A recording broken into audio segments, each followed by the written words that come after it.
Hello বন্ধুরা, আসসালামু আলাইকুম। তো তোমাদের সবাইকে জানাই শীতের দুপুরবেলা শুভেচ্ছা। তো চলে আসলাম আজকে সুন্দর সুন্দর একটি রেসিপি নিয়ে। আজকে আমি রেসিপিটা করব টমেটো চাটনি। তো টমেটো চাটনি তোমরা বানিয়ে খেতে এইভাবে পছন্দ করো। আর তোমাদের কাছে কেমন লাগে টমেটো চাটনিটা এভাবে বানিয়ে খেতে? তোমাদের কার কার পছন্দ কমেন্টে জানিও।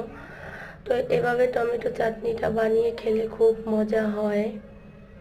তো প্রথমে আমি পেঁয়াজ রসুন ভালোভাবে ভেজে নেব, তারপর টমেটোটা দিয়ে দেব।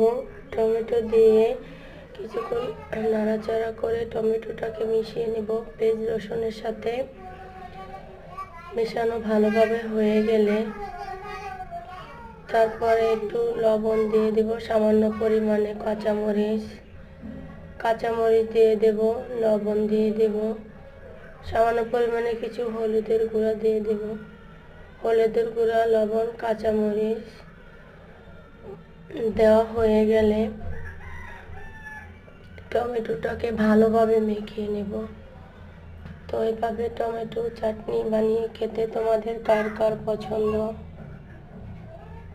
তোমরা ট্রাই করে দেখতে পারো এইভাবে টমেটো চাটনিটা। আর আমার কাছে তো খুব ভালো লাগে এভাবে বানিয়ে খেতে। তো কিছুক্ষণ জাল করে টমেটোটা পানি ছেড়ে দেবে, পানিটা নেড়ে চেড়ে শুকিয়ে নেব।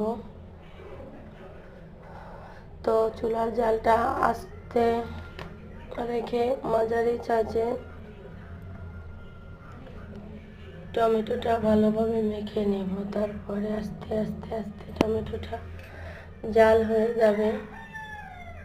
তারপরে পানিটা শুকিয়ে নেব।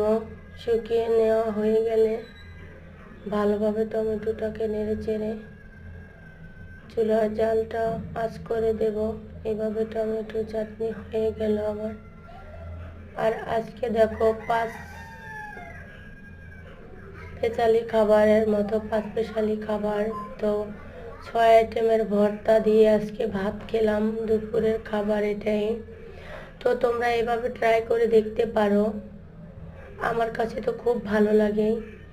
পেঁয়াজ কলি আলু দিয়ে ভাজি, টমেটো চাটনি, ছিমের ভর্তা, পুঁই শাকের বিচি, তারপরে বেগুন ভাজি, আলু ভর্তা, কাঁচামরিচ, গরম ভাত।